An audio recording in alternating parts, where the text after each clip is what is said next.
Bonjour et bienvenue à Question d'actualité. Ce 30 octobre dernier, nous avons marqué les 30 ans du référendum de 1995. Qui de mieux pour en discuter du Québec de l'époque et du Québec contemporain que Gilles Proulx, historien et un des grands noms de l'histoire de la radio au Québec. Il est d'ailleurs animateur et créateur de l'émission Derrière l'histoire, ici même à Radio-VM. Monsieur Gilles Proulx, bonjour et bienvenue.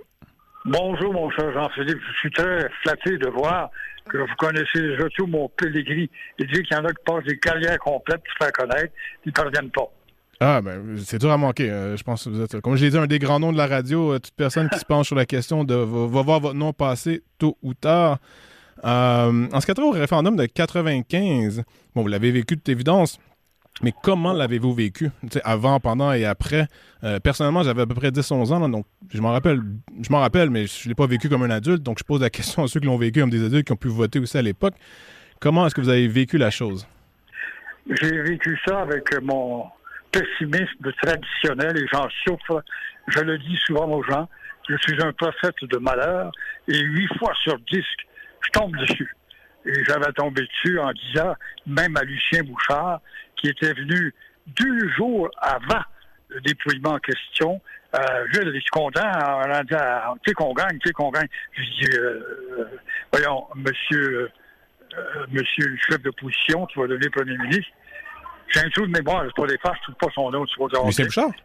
Lucien, mon cher Lucien, je te prédis qu'on va finir probablement à 48. Je suis fou, toi, voyons donc, tous nos sondages nous le disent. Moi, je suis un prophète de malheur, je connais Montréal. Attendez que le dépouillement arrive à Montréal. Et effectivement, c'est en plein ce qui est élevé. Sauf que je lui avais dit, si on a 48 pour ça, on va avoir une banque de négociation. On ne peut pas rester les bras croisés à 48 %. Et voilà que ça a été quasiment à 50 49,4 c'est ça. Et ouais. Non, fort des sondages, il était comme enivré. Et ça, c'était donc quelques jours avant. Et je le savais dès le départ, je connais trop la versatilité de ce peuple qui est capable de trahir en 24 heures, dépendant qui parle, qui fait peur ou qui est souhaitable. Alors, c'était ça, mon esprit. Et je l'étais aussi, après avoir fini le journal, puis je parlais évidemment pour le oui, je ne me gênais pas. J'étais le premier à amener un poste de radio dans une taverne. C'était chez Magnan, qui était une institution. Ah, ben oui. Le jour où j'ai reçu Lucien Bouchard, je les ai tous reçus. Je suis Daniel Johnson, Jean Charest, toute la bande. Mais le jour où on a reçu Lucien Bouchard, je ne te mens pas, la taverne, il y avait 500 places, pleine à craquer, et avec une lignée dehors jusqu'à l'autre pâté de maison, c'est-à-dire la rue derrière la taverne. Ça te prouvait l'intérêt qu'on avait pour savoir qu'est-ce qui évoluerait ou pas.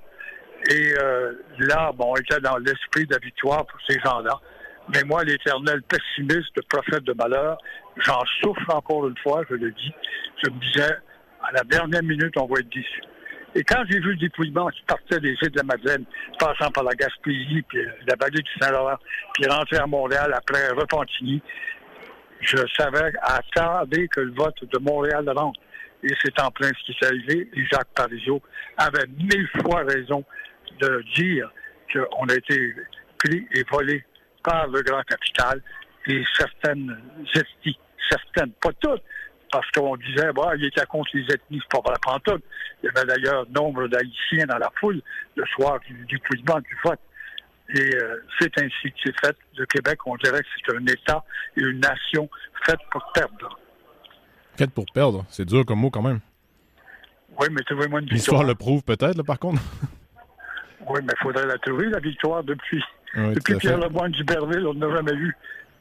Ben justement, quelle place accordez-vous au référendum de 95 dans l'histoire du Québec? Est-ce que c'est simplement un passage malheureux ou c'est peut-être un tournant ou en fait rien du tout? Ben, je pense que c'est une tentative malheureuse parce que nous avions tout à ce moment-là. Le taux des adversaires n'était pas encore assez nombreux, mais depuis ce temps-là, avec le dégât de Justin Trudeau, d'avoir rentré rien qu'au Québec 1 million de personnes, sur ce million de personnes, il n'y en a pas 50 000 qui ont voté du côté des Québécois historiques, qui ne connaissent pas l'histoire, les nôtres non plus d'ailleurs.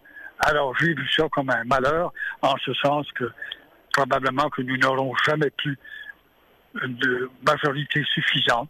Je prends comme exemple, quand René Lévesque a pris le pouvoir, en 1976, il y avait eu un Statistique Canada qui était sorti. Nous étions alors 82 % de majorité. C'était le temps vraiment de brasser la cage et de réaliser ce qui traîne depuis trop longtemps, depuis Jean Lesage, qui voulait avoir un statut particulier, et puis Bourassa par la suite, etc. Alors, 82 %. Et aujourd'hui, je crois, on va avoir les chiffres bientôt, là, qu'on est rendu à peu près à 76 de majorité. C'est grave. Oui, Frédéric Lacroix a écrit sur la question, et si je me rappelle bien, on est à peu près à 76 %. Là, justement, ce même Frédéric Lacroix a estimé que le solde migratoire depuis le référendum de 1995 est d'environ 1,3 million de personnes, ce qui fait croire qu'une victoire lors d'un troisième référendum serait difficile. Mais là, bon, vous m'amenez sur le terrain tout de suite. Là, je pose la question. On sait que Paul Saint-Pierre Plamondon et le Parti québécois ont des bonnes chances de former un gouvernement majoritaire si on se fie au dernier sondage. Reste à voir si ça va se concrétiser. Et puis, Paul Saint-Pierre Plamondon, bien sûr, propose, ou promet, je devrais dire, un troisième référendum. Comment voyez-vous la chose venir? C'est pour ça que je l'ai dit la semaine passée dans ma chronique. J'ai eu même des éloges de certains rédacteurs en chef au journal. Je n'en reviens pas. J'ai dit il faut obtenir un référendum à 3 volets pour faire participer tout le monde et même les royaumes qui vont perdre. Mais au moins, ils auront été consultés et ils auront participé avec leur billet dans l'urne. Et dans ce sens, je pense que si on a une majorité avec les tenants de Robert Bourassa, la souveraineté culturelle, l'indépendance avec M. Plamondon et les statu-quistes, qu'on sait qui ils sont, on pourra faire l'addition quand même d'une majorité assez forte pour laisser dire à Ottawa, il y a des limites, on est majoritairement à vouloir un changement. Alors le changement ne ressemblera peut-être pas à la souveraineté souhaitée ou souhaitable ou les tenants de l'indépendance, mais il va tenir compte du fait qu'une majorité immense veut un changement. Ça peut ressembler à la souveraineté de Robert Bourassa, mais moi, je pense que si on doit goûter un changement constitutionnel, ça n'ira pas plus loin que ça. Mais il y aura eu au moins un changement et aussi une redéfinition des juridictions du Québec qui vont être un peu plus claires. Quand vous parlez de 3 volets, là, ce serait 3 questions posées lors d'un seul référendum, à savoir, 1, voulez-vous l'indépendance? 2, voulez-vous rapatrier tous les pouvoirs fédéraux dans la mesure du possible au provincial? Et de 3, voulez-vous quoi? Signer la Constitution canadienne comme elle est en ce moment? Exactement. Ça ferait effectivement que tout le monde aurait émis son opinion, mais les deux réformistes, c'est-à-dire les fédéralistes réformistes, ça a été une erreur épouvantable de la part de Parizeau. Je lui ai dit d'ailleurs, j'étais son voisin à l'île des Sœurs, je le croisais de temps à autre, il me disait bien raison, il est trop tard. Est-ce qu'il a agi de la sorte par entêtement? Il aurait dû rester premier ministre, surtout qu'il avait été battu par quoi? 54 000 votes.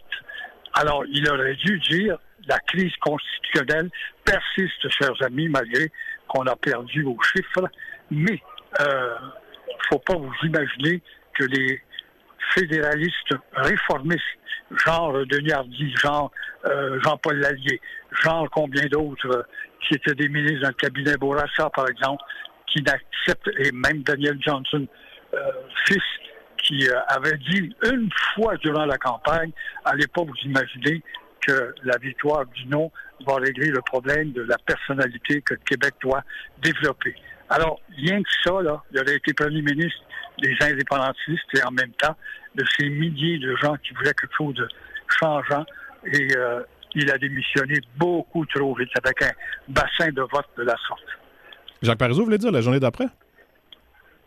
Pardon? Jacques Parizeau qui avait démissionné la journée suivant le référendum ou 2 jours après, je ne me rappelle plus, là, mais c'était presque tout de suite après. Hein.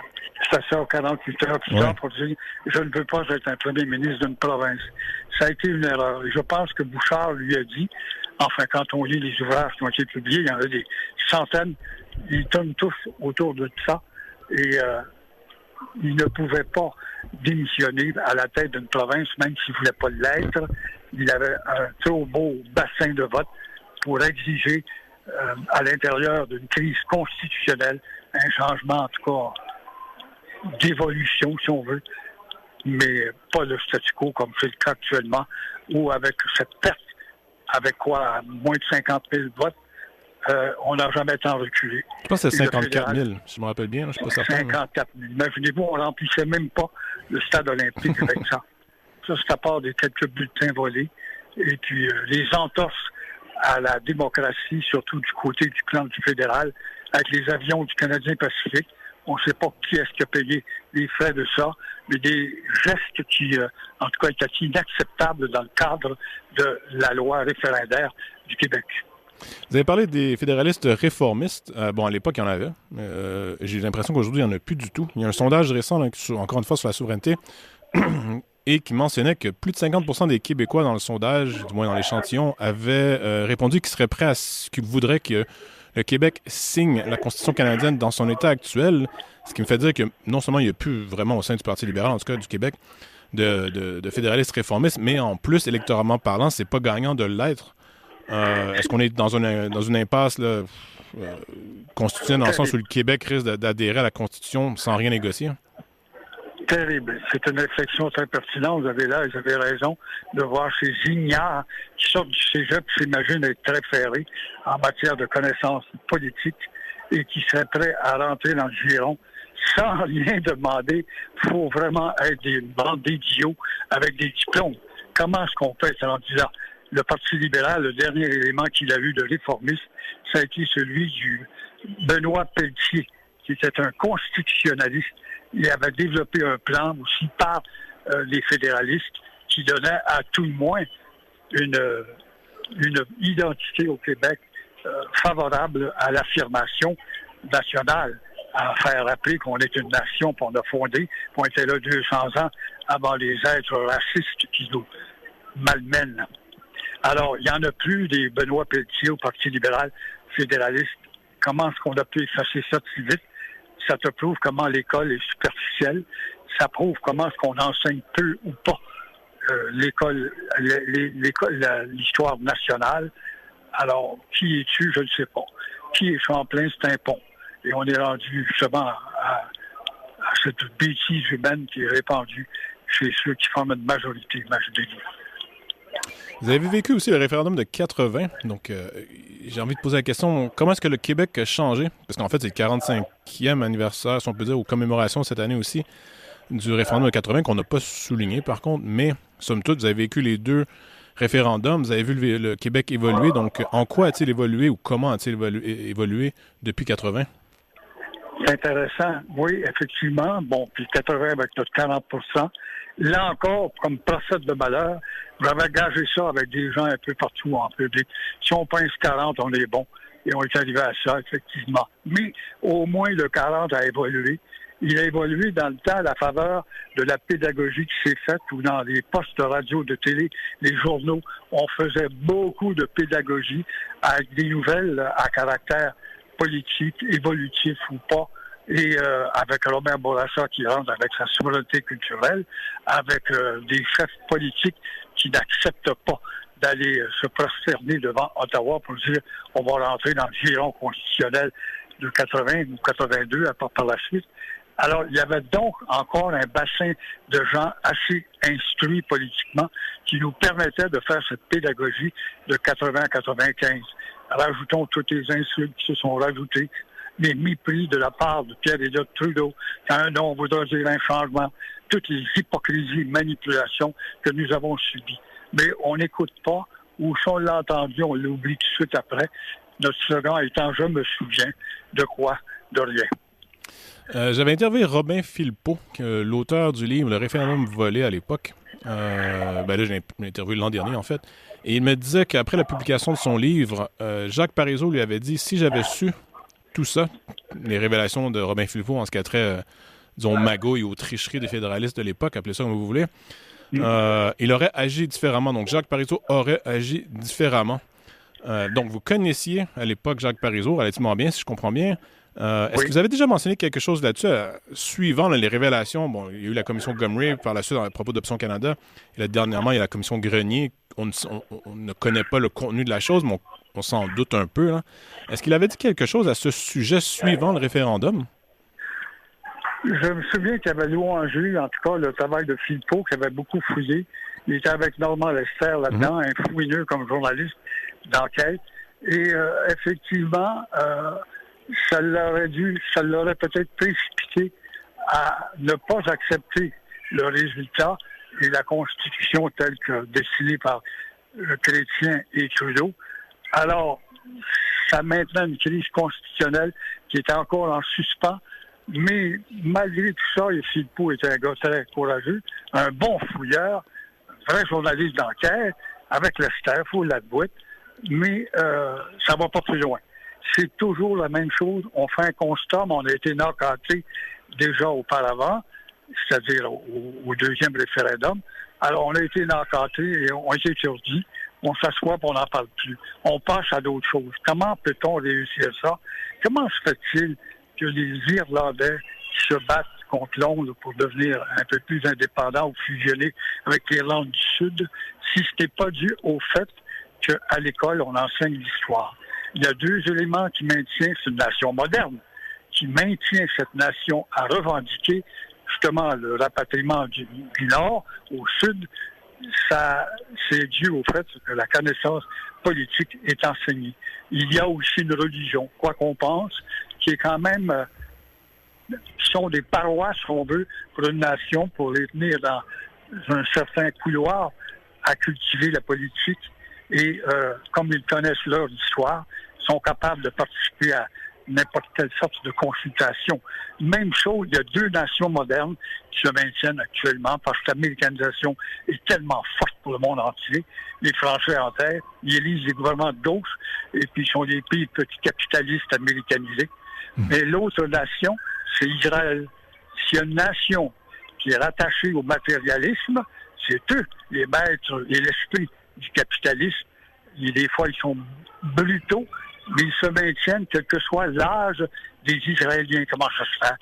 C'est que l'enseignement de l'histoire, donc dans leur cas, la religion, nécessairement, l'enseignement de l'histoire est tellement intense que tout jeune Israélien est conscient que son statut devra se maintenir que par la solidarité et la connaissance de la culture historique. Est-ce que c'est comme ça qu'on... Oui, c'est ça que j'allais dire. Est-ce que c'est comme ça qu'on explique ce que j'appelle la dépolitisation des Québécois qui semble peu intéressés à tout ce qu'on vient de mentionner? En fait, les magouilles du fédéral, les questions constitutionnelles. En fait, l'avenir du Québec semble être relativement peu apprécié par les Québécois qui se soucient en fait de leur fin de semaine au chalet puis leur maison en banlieue, si je peux dire les choses de cette façon. Est-ce que on peut tout retracer à un enseignement de l'histoire défectueux au Québec ou il y a quelque chose d'autre qui explique la dépolitisation, à votre avis, si vous partagez bien sûr le constat de la dépolitisation du Québec et des Québécois? Il y aurait le maintien de cette patente qui est l'Office de la langue française, qui au moins, en étant gazetté à tous les deux jours, depuis quand j'avais entendu parler de l'Office de la langue, depuis que le parti de Legault est là, avec un dénommé Dubreuil qui déteste Gilles Proulx en tête, ça me l'est venu aux oreilles, dans leur propre bureau, parce que c'est un fanatique. Moi, je suis un gars de l'époque du RIN, donc je suis un fanatique qui déteste donc tous ces individus qui se tiennent encore debout avec le flambeau de l'espoir. Alors, c'est dû au fait qu'il y a eu des ordres quand Legault, qui a pris le pouvoir sous une fausse identité, c'est-à-dire que sa coalition, et j'étais allé dîner avec lui, il m'avait invité même, parce que je l'appuyais avant qu'il prenne le pouvoir, je l'appuyais à tel point qu'au Journal de Montréal, on m'a dit, Proulx, es-tu membre de la CAQ? Comment ça se fait que tu parles tant de la... Je te dis qu'ils vont prendre le pouvoir. Pourquoi ils vont prendre le pouvoir? C'est très simple, Legault est capable, est le seul capable de parler aux matantes de TVA.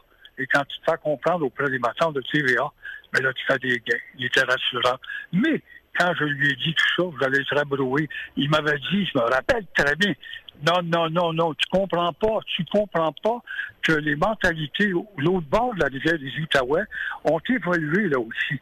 On a vu que l'évolution n'était que de l'hypocrisie.